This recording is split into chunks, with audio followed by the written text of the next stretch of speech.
There are 10 questions between my Instagram DMs, comments on my YouTube channel, emails I've received that I am going to answer for you today.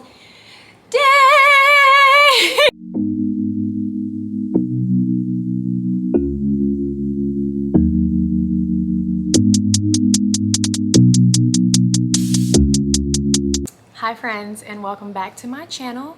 If you are returning, thanks so much. I love having you here. And if you are new, welcome, welcome, welcome. I talk about all things motherhood, marriage, career, modeling and acting industry, vlogs, all kinds of stuff.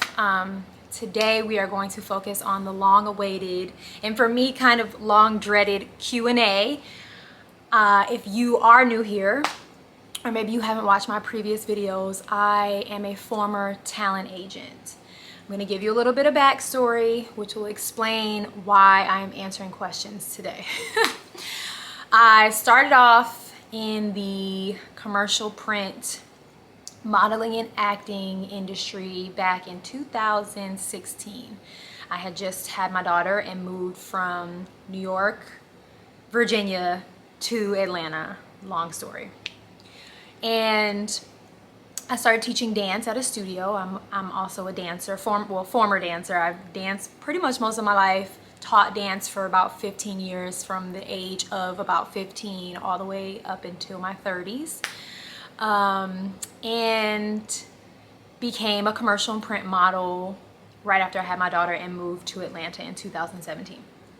And I met my talent agent at the dance studio I was working at, and we forged a friendship. We became friends, and I confided in her, and we would talk often. And one day, after tons of prayer and kind of questioning, like, God, where am I going? I was making $12,000 a year on average as a dance teacher. I was a single mom, and I was struggling, and I'm like, God, I know you have more for me. This can't be it. What is it that you have for me? And God kept saying, you got to take a leap of faith. You got to leave what's comfortable. You got to go. You got to jump. You got to do it. And so I did it. And I went to her and I said, I need to move on. And what do you have for me? And she was like, come work at the agency, like come to the other side, because up until this point I had booked a few jobs. I had like one national commercial. My daughter was kind of auditioning as an infant. I was auditioning, but nothing was super steady, so it wasn't an income that I could rely on. And she was like, come on to the other side. I need someone like you in the office. And so I became a talent booker in the summer of 2019. I kind of interned at the top of the summer, and by July 29th was my first day in the office as a talent booker at this agency. So a little insight on this agency: it was one of the top agencies in Atlanta, and really in the Southeast. It was tokened as a huge children's agency, like a really big agency for kids, and a boutique agency for adults, meaning you won't find a ton of the same talent that look the same, that can do the same things. It was very, very small, and they only take on talent that they really believe in and know that they can really push, and they know everyone's name, and everyone has all their agents' phone numbers, and it's like a family. It's very, very small. There are some talent agencies that you feel like a small fish in a really big pond, and you have all these people who kind of look like you, and you're competing inside of your own agency, which is really tough after the age of 18. For kids, you need that many kids because clients are always looking for tons and tons and tons of kids. So you can have as many kids as you'd like, because the more the merrier, and you're not really competing because there is enough work for all the kids. But for the adults, you don't ever want them fighting in-house, because they have to already go out to these other agencies or go out against all these other agencies and talents at other agencies to get to the client. So that was the agency I worked at. When I first started, I was still represented as talent and I worked as a booker, because there still needed to be some supplementing of my income. I wasn't, like I said, making enough as talent, and as a booker, starting off as a booker, you're not making like tons of money. I would also go on set and as a talent wrangler, a baby wrangler.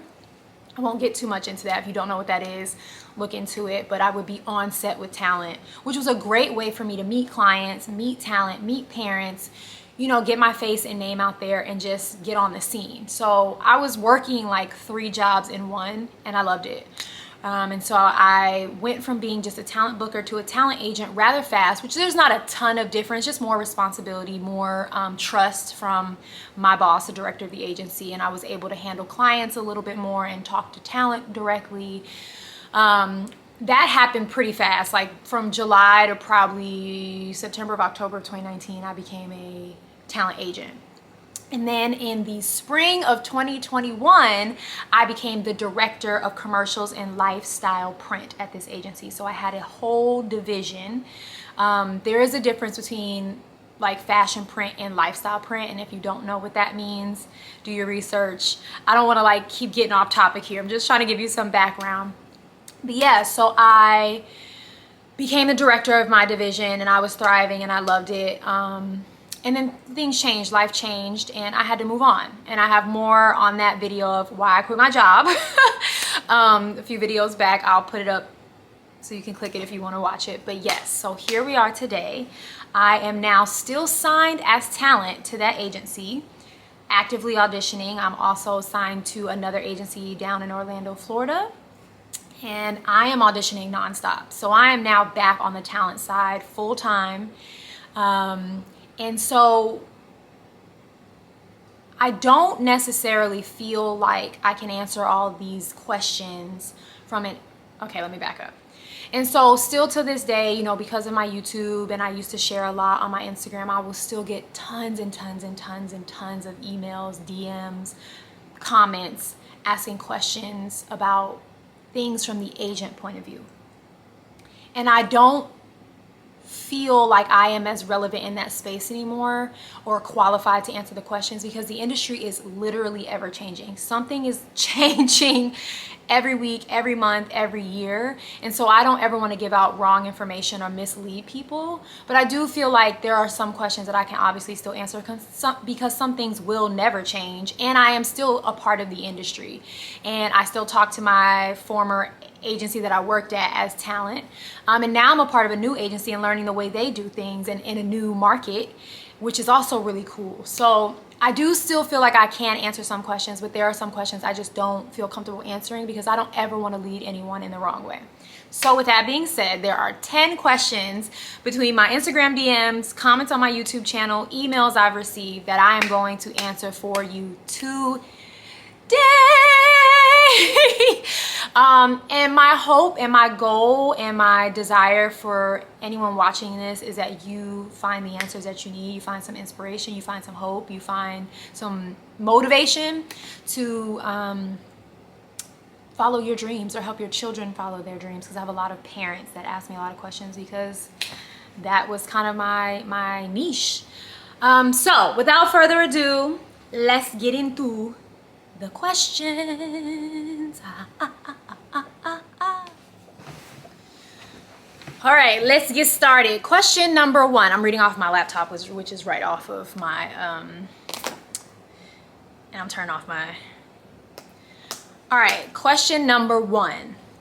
Hey, I got a question for you. What are your thoughts on having an Instagram page for kids? Like, do a lot of talent places look for that? Is it safe, etc.?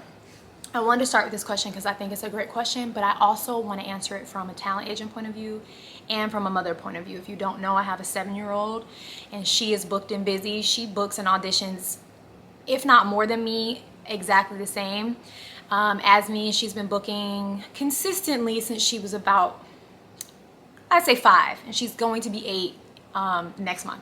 So, or it'll be this month by the time you see this video. Anyway, she's gonna be 8 on December 20th. Anyway, besides the point. So I'm gonna answer this in 2 parts. As an agent, I'm gonna say yes. And I'm gonna say yes when maybe like a year and a half ago, I would have been like, it's not that big of a deal. And again, this goes back to the fact that the industry is ever changing.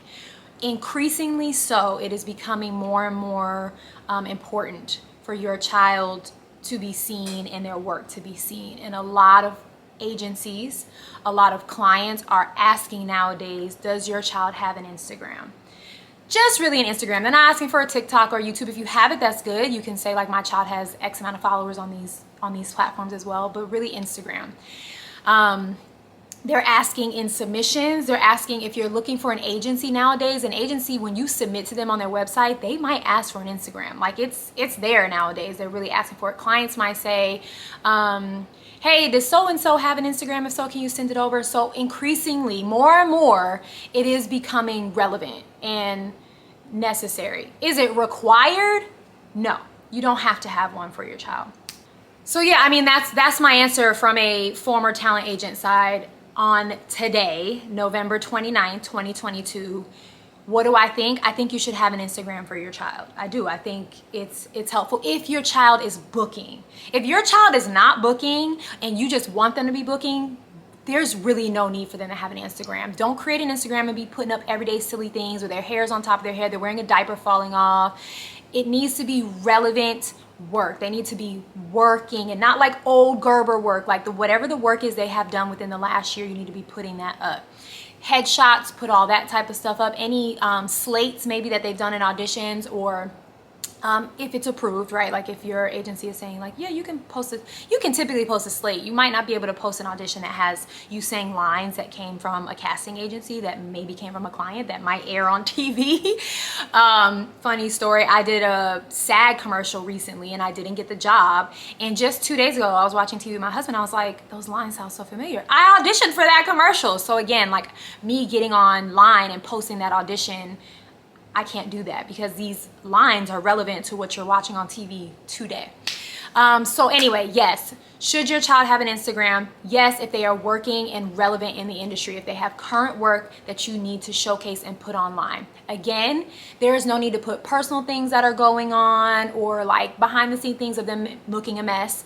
I cannot tell you how detrimental that would be. If you're putting like videos of your child, which to you is cute and funny and to your family members, everybody loves it, but of them throwing a tantrum or them with food all over their face, a client is not gonna wanna book your kid. They're gonna be like, this kid is gonna be terrible on set. Like anything where your kid looks unruly or just anything crazy, which is why if you're gonna create a platform for them, it needs to be professional. Only work. Only things that are relevant to work. So like if you're posting in the Instagram stories, it could be like a clip of them on set or them seeing themselves in a commercial and you filmed it, like not just everyday things where they're looking crazy, they're in their school uniform, because that is not relevant to a client. It's distracting and it's just not necessary. So that is my answer as a talent agent. What do I have to say about this as a mom? Because I have a 7-year-old that's working in the industry.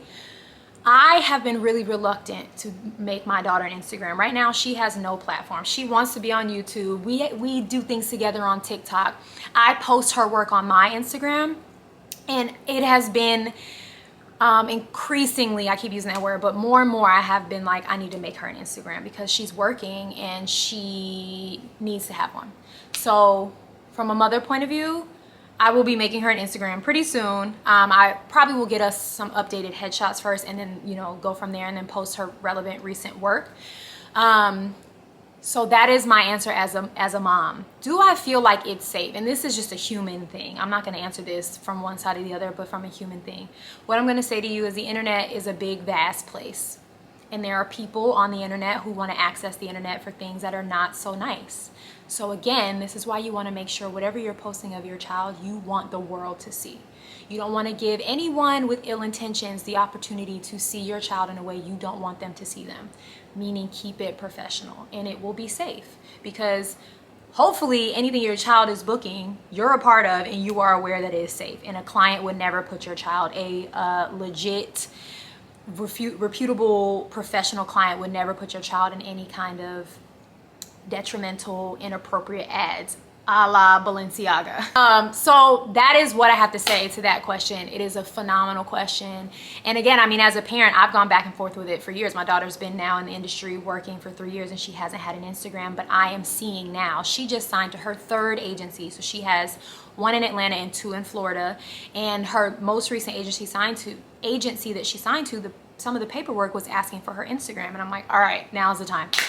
So that's my answer to that question. I hope that was helpful. The next question. Came across your YouTube channel as I was searching for guides on Talent Manager. I am starting my own children agency and a bit stuck and lost how I get into the whole bookings for clients. I'm not sure if you are aware of Spotlight. We use this here in the UK for bookings, but looking for a mentor or just some advice you would give a beginner trying to get into the industry. Kind regards.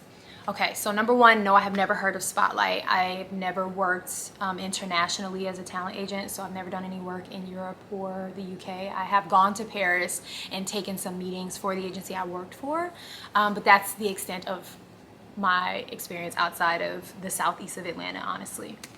I mean, the southeast of the United States, which was a territory I worked in mostly. I did book some things out of state, like New York, and had some relationships with agents out in LA and things like that. But as far as anything else, I don't have anything to do with that. Okay, so as far as starting your own talent agency, I can only speak to this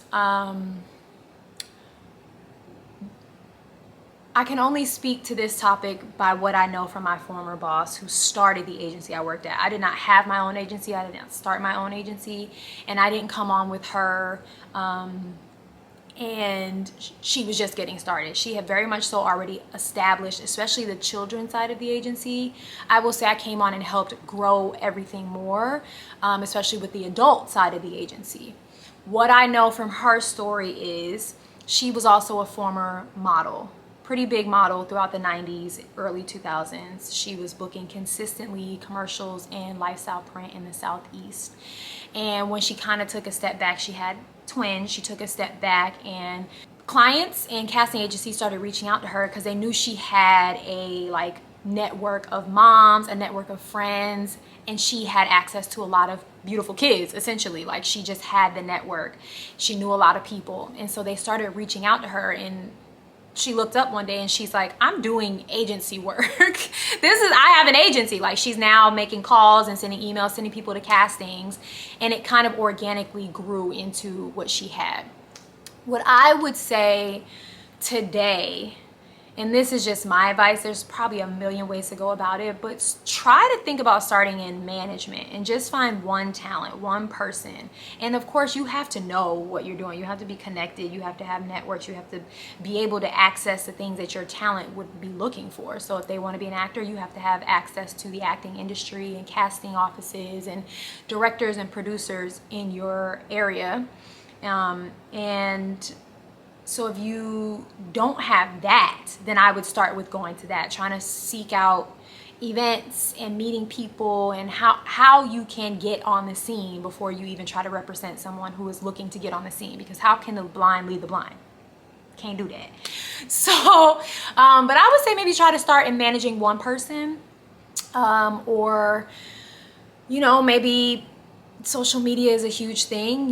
If you want to say, put out a casting and say new agency seeking new talent and have an open call. There's quite a few ways, but one, educate yourself, make sure you know what you're doing and you have relevance and capabilities to book people.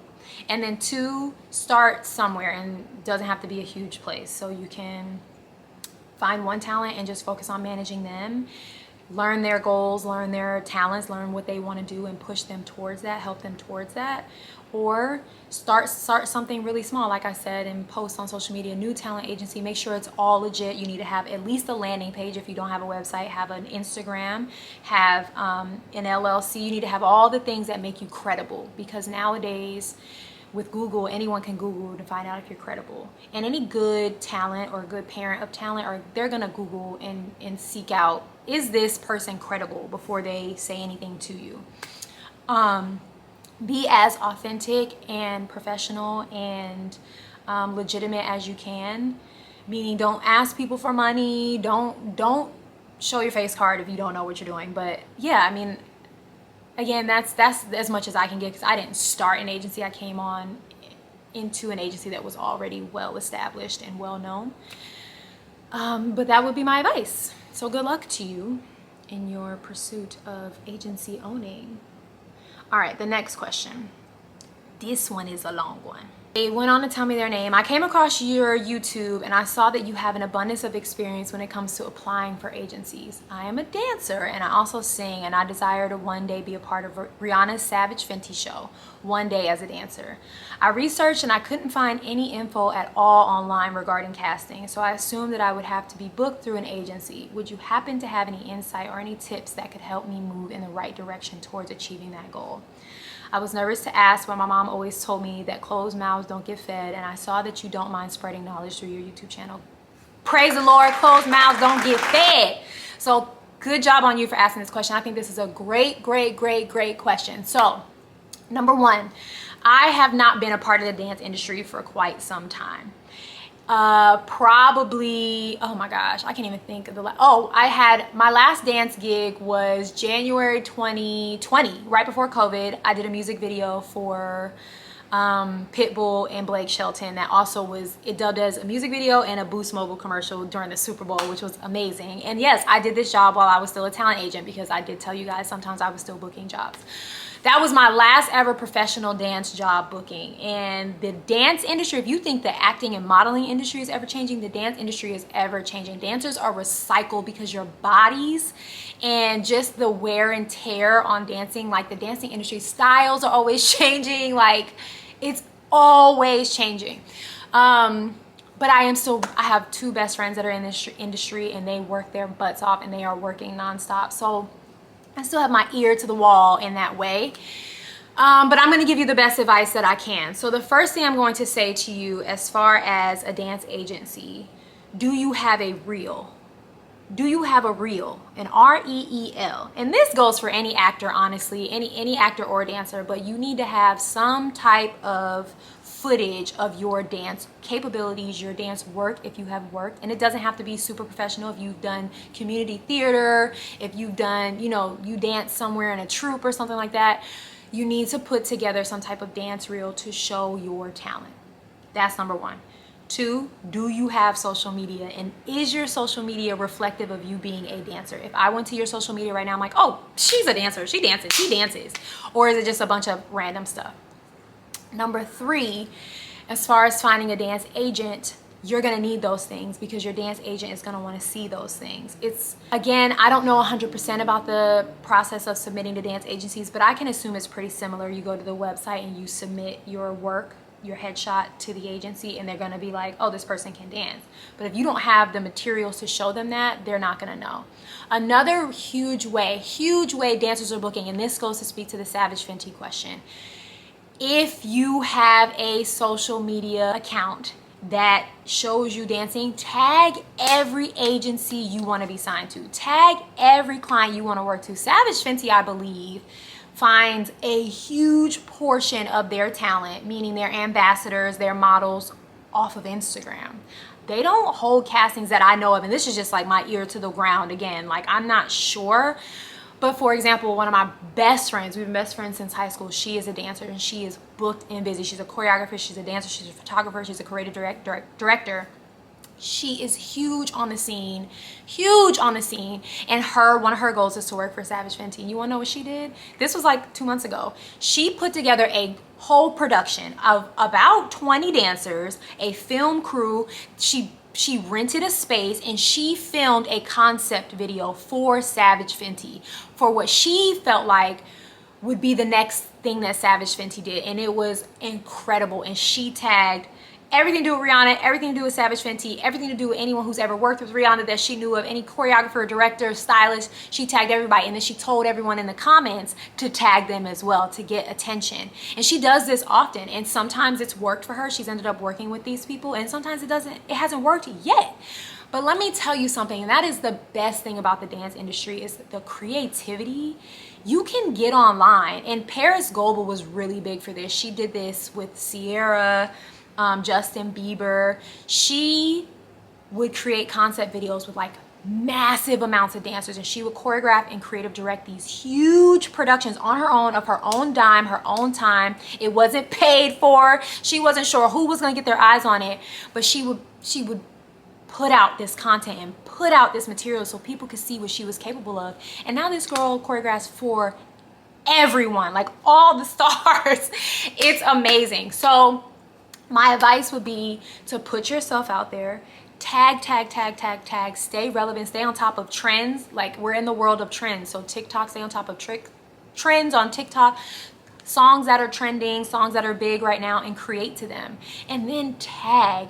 And once you feel like you have enough work, once you have a good headshot, you need to have a good headshot as a dancer, because you walk into a room for an audition and you have to put that headshot on the table. So you need to have a good industry standard professional headshot. And then you need to make sure you are showcasing what you can do. So that is my advice. I hope that is helpful. It's so hard in this. Oh my God, dancers have it so hard, and they're so underpaid, and they're so underappreciated.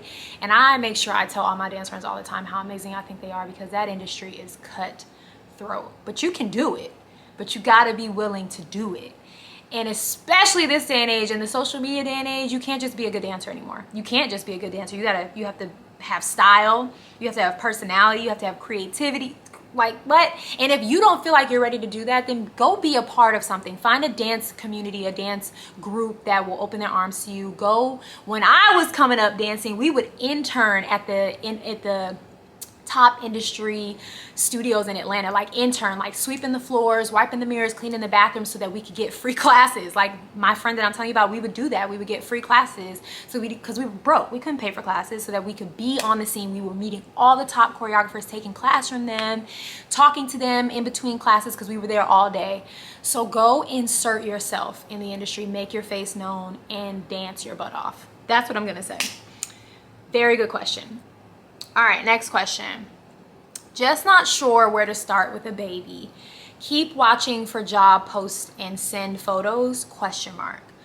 All right, so babies are easy. Babies are easy. Again, clients are always looking for babies, and babies are always growing. So a client that needs 3 to 6 month babies, they need 3 to 6 month babies all the time. And babies don't stay 3 to 6 months, right? Like a 3-month-old looks completely different from a 6-month-old, looks completely different from a 9-month-old. They're bigger, their face is changing, like all these things. So here are probably the top things I can say about a baby.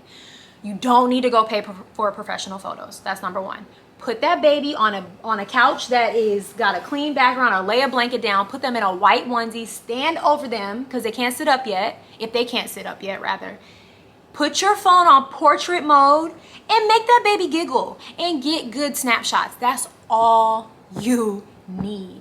You do not need professional photos. Make sure they are in a clean outfit. Make sure their face is clean. There's no crumbs, no throw up, no food, no nothing, no drool. Wipe their mouth. And I know they drool all the time, but you need to stay. It's best when you're photographing a baby to have 2 people. One person to hold the camera in snapshots, and another person to make them laugh and smile and look up at the camera, and make sure they don't have anything on their face, no drool. So popping in and wiping drool, and you're clicking the camera away. That's all you need. These parents that are going and spending this copious amounts of money for photos when their baby is going to look different in a couple of days, I pity you. Don't do that. Up until the age of about 3 or 4, you're pushing it. 4, you're pushing it. Up until the age of seriously 3 going on 4, you can get away with, you only need cell phone images. That's it. You only need cell phone images. Of course, if you can get the baby smiling or laughing, that is the best thing to do. Getting them to laugh is better, because you get a really good smile, rather than like trying to force a toddler to smile, because they like got that little crooked smile thing and it's all fake. But if you get them to laugh, get an Elmo, hold the camera, and you're like, oh my God, da, da, da, da, boo! You take the picture, da, da, da, you have a little Elmo right here. You're like, Elmo's coming to get you, tickle, snap the shot, da, da, da, da, da, da, da, kind of thing. And again, if the baby can sit up or stand up, that's great. If they're laying down, then just go over them and do the same thing. That's all you need to get started. Follow agencies on social media platforms. A lot of agencies, and I can definitely speak to this in Atlanta, most kid agencies in Atlanta are posting their big castings, the ones that need hundreds of kids for Carter's, Oshkosh, Gerber. They're posting them on social media, and you can figure out how to submit, because they're like, here's what you do to submit to this job. So Google kid talent agencies in blank, your city, and go follow them. Facebook is the number one. I'm going to tell you right now, Facebook. Go to Facebook, then Instagram, then anywhere else. But Facebook is number one. Instagram is number 2. How do you know they're credible? reviews, read those Facebook reviews, read those Google reviews, look at what they're posting, look at what that agency is posting. If they are posting pictures of their kids in these ads, if they are posting relevant things that you know of and you've heard of, then they're legit. They're legit. Babies are not out here making thousands of millions or hundreds of dollars. I want to be super clear. Baby jobs are about anywhere between $75 an hour to like $500 for the day. And it all just depends on who the client is. You know, I have booked babies on like a Lifetime movie before, and they got some good money for royalties and SAG and stuff like that, but you can't be in it for the money for your baby. You cannot be in it for the money for your baby. You have to just want to do it because it's fun. It's something for mommy and baby to do, or dad and baby to do. Nowadays, a lot of clients are looking for real moms and real dads to shoot with their kids because COVID changed the game. COVID made families relevant because you couldn't put a model with a model during COVID times. So they needed beautiful, real families. So that's also an option. As far as if you want them to have an agent, there are agencies that sign babies to like non-exclusive. They're like not super hardcore contracts. You should not be signing your baby to no like 2-year exclusive contract. It should be just an agreement that says you are signed with us, you won't submit to any other agencies, blah, blah, blah, blah. It won't cost you any money. It won't be any heartache or pain. It's like you might have to follow the agency's rules as far as keeping their photos up to date. Like when you have a young child, you need to be updating your agency. I'm gonna say every month. Some agencies say 2 to 3 months. That's bullcrap until they're 1 year old because they change so much every month. And y'all taking these photos anyway. You're taking them to update their age. You're taking them because they're freaking cute and you're at home with them. So just update your agency with the photos. But it's not hard. Just go to the agency website, see if they even accept infants. If they do, submit them. If there's an email, reach out. Babies are easy. Babies are super, super easy. So that is probably my best advice for getting your new baby, and congratulations on your baby, into the industry. Next one, it says no question, but best worst situation on set. All right, I'm gonna be super honest and tell you that I have not had horrible experiences on set as talent. I have not. But I have had some pretty bad experiences on set as a kid talent wrangler. But I'm gonna leave that where it is. Best time on set. Oh gosh, this is... Okay, let's start with the worst. I have two. So this was when I was first starting out, like in 2016. I went up for an audition. This was for an eyeglass store. And I went in for I went in for an audition, and I wear glasses. I wear contacts during the day and I wear my glasses at night. I can't see, I'm blind as a bat. So I was like, this is right up my alley. And I had this audition, and I went into this audition, and I killed it. And they wanted me to come back for a callback. And I was just getting off the plane from Mexico at this callback. And I had braid extensions down to my calf, like they were long. And I had no time to take out these braids before I had to be in the office for this callback. So I tell my agent, like, I'm going to this callback, but I need you to let them know that this hair is vacation hair. I'm so sorry, I don't have time to take it out. So she told them, whatever.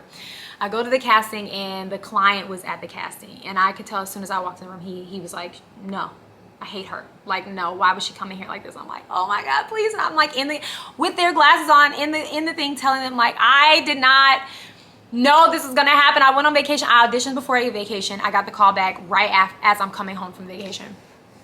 Needless to say, I did not book the job, but they reached out and asked if I wanted to be an extra. I don't know why I couldn't think of that.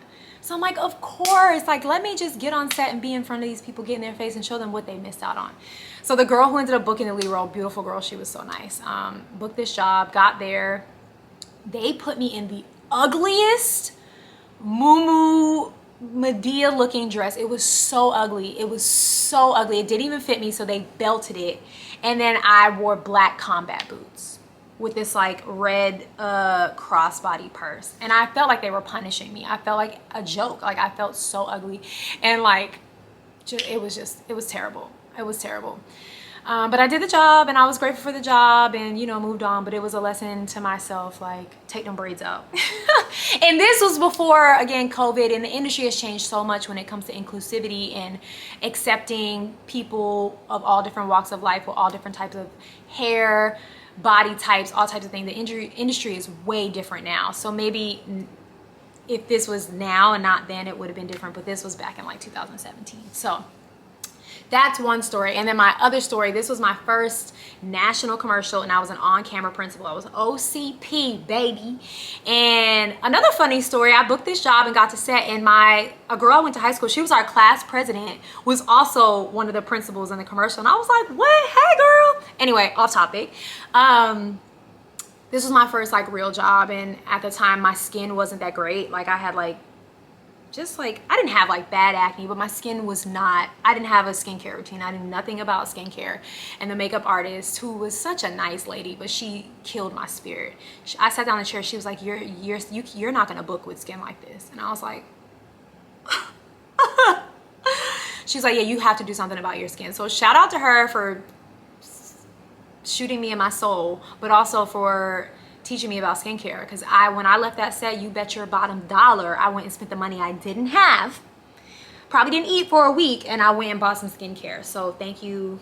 And then a couple years later, I booked another job with Haverty's, and she was my makeup artist, and she didn't even remember me. I was like, do you remember me? And I was like, you kind of like broke my soul. You won't break my soul.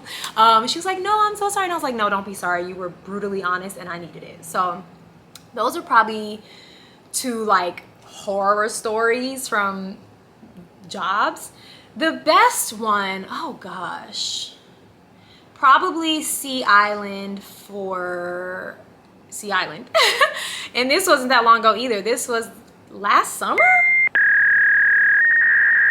Yeah, see, I was still booking. I booked with my then fiance and my daughter. It was a family shoot, and oh no, that wasn't the job with my parents. So this was my husband and my daughter, or my now husband, my then fiance and my daughter. And we booked a job for Sea Island, which is a little island, St. Simon Islands, that whole area off of Georgia. And we got to be in the swimming pool. I got to ride horses. Like my daughter got to play with all the kids in the pool. It was so fun. They gave us a real daiquiri at the pool.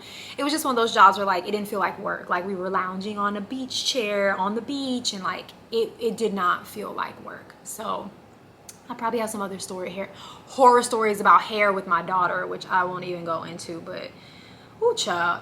But yeah, thanks for that fun question. I hope you enjoyed those laughs. I'm a 53-year-old black female, always wanted to be a model, but life happened. Would love to be a model at my age, always was told I have beautiful skin. How to get an agent? Life is so short, I need to try. All right, again, the industry is ever changing and has become so inclusive. And now more than ever is the time to get into modeling if you are a senior. I mean, think about what you watch on TV. Think about the commercials that come on to television. Think about the TV shows you're watching. There are people of all ages on your television. Most people didn't start when they were 5, 6, 7, and 8. Most of them, some of them did, but most of them got into it at a later age in life. It is never too late. I'm gonna give you the same advice I would give anyone over the age of 18 looking to get into the industry. If you wanna be in commercials, if you wanna be on television, you need to get into the acting class. A basic, everyday, on-camera, improv kind of acting class, something beginning to get you comfortable, to get you prepared. You need to get industry standard headshots. And industry standard is different from just going to get any other regular headshot. You need to Google and make sure you know what an industry standard headshot is. If you can't find it on Google, go to an agency, go to their website and look at the headshots that they have on their website. That's what your headshot should look like. It should be appropriate to your age and the roles that you want to book. So don't have on like a crop top and crazy jewelry and a beat down face and all that stuff. It needs to be super simple. You need to look like a blank canvas. The casting agent should be able to look at your photo and say, oh, she can play a nurse. Oh, she can play a cop. You don't need to dress as these things. You're not playing dress up. You need to have on a simple crew neck shirt. Try to steer away from black and white and stripes and all types of things. Just like a good pop of color that looks good on your skin. Minimal to no jewelry. Light, almost no makeup makeup. Very simple hair. Your hair doesn't need to have long extensions in it, a bunch of colors. You need to look like I woke up like this. And you need to get a smiling headshot and a serious headshot. And so that smiling headshot would be your commercial headshot, and that serious one would be your theatrical headshot. Theatrical is acting, commercial is commercial, or like TV film acting, and commercial is commercial. And then you need to submit to agencies. A lot of times, if you want to be in TV and film, you have to have a reel. You have to have a reel or some relevant type of acting video. If you want to do commercial and print, you just need a good headshot. It's good to get, you know, shoulders up, 3/4 and a full body. If you can't afford headshots, and a good clear digital on your cell phone is also good when submitting to agencies. You need to be on a blank wall, good natural lighting, and again, really simple clothing, makeup, and hair. And submit to the agencies. It's never too late. We loved when we had older people that were submitting to our agency because we need them. You need people to play grandparents. You need people to play aunts and uncles in these Thanksgiving commercials and these Christmas commercials. So don't count yourself out, but you need to go and do it the right way. Don't just submit like your Facebook profile photo. So that would be my recommendation. And again, it doesn't matter how tall you are, how short you are. There's an agency out there looking for you. I have an 8-year-old son who is eager to get into modeling and acting. I have no clue where to start. Okay, another great question, and then I'll piggyback off the last one. For kids, it's a little bit different. The first thing is, and I tell every parent this, and you answered the question, you said he is eager to do it, and that is what you want. You want your children to want to be in the industry. You don't want your desire for them to be in the industry to be the fuel. If a kid doesn't enjoy auditioning, if a kid doesn't enjoy going to castings, if a kid doesn't like being on set, it's going to show. I don't know what else to say. Like, I can immediately tell you that a parent is pushing a kid to do something, especially a boy. A boy ain't playing that. A boy is not having that, especially a boy. A boy is gonna be like, I did a job one time for I was wrangling, I was on set with talent, and there was this kid, and he didn't want to be there. And his prop was a skateboard. All he wanted to do was skate on the skateboard, and it was awful. It was so hard for us to get what we needed. And he left, and they were like, never book him again. He got blacklisted. So if in a year he's interested in doing another job, he ain't working for anymore. And you better hope that the producer or the art director or the photographer doesn't work for another client and see this kid and go, oh, I'm not working with them. So you want to make sure this is something your kid wants to do. So that's great that he wants to do it. Where to start? If he wants to get into commercials and acting, put him in an acting class. For kids, improv is the perfect class to start in. My daughter's taking an improv class right now. She takes them every Thursday because it's just a great way to help them think fast on their feet, to get their creativity going. And these are things that they need in the audition room and on set. So start there. Industry standard photos. Kids are great. Their photos can be fun and bright. Styling can be more fun and bright. You want to see their personality. You want to find a really good photographer who can pull out their personality. So again, go to these agencies. The agency I worked at, we had an Instagram that we would post like our kids' photos when they booked or when they gave us new photos. So you can go to these agencies hopefully and see things that will help you get some direction on what kind of photos to get. And that's true for any age. But those are probably the first two things you want to start with. And then once you have those things, once you feel like, okay, we're ready, submit. Find the agency you want to go to, do your research, make sure they're in your area or in the market you want to be in, and submit to them. Follow their instructions online, go to their submit page. Every agency, every reputable agency has a submit page, and they're going to tell you either how to submit or if they're not taking new talent or if they hold open calls. And follow the directions. Follow the instructions completely and perfectly. Don't go, well, I think this is what they need to see. Give them what they asked you for, because let me tell you something, you are doing nothing but wasting their time. I could not stand opening submissions that didn't follow instructions. I didn't even give the kid or anyone a chance. I'm like, you didn't follow the instructions, because what that means to me is when I go to send you an audition, you're not going to follow my instructions. You're going to do whatever you want, and that makes me as a talent agent look terrible. And you're representing me, I'm representing you. We can't be making each other look bad. You don't want me making you look bad to a client. Why would you make me look bad to a client? So follow those instructions completely. It'll show the talent agency that you're serious. It'll show them that you can be professional. And even if you don't know what you're doing, listen, the World Wide Web has all the information you need. You found this video. You know what I'm saying? Feel me? All right, great question. All right, moving right along. I think we have two more, you guys. You guys are doing great. You've been seated so quietly. You're doing awesome. You're doing great, sweetie. Do American agencies accept talents from other countries? Short answer, yes. Long answer is some of them do, which that was short too.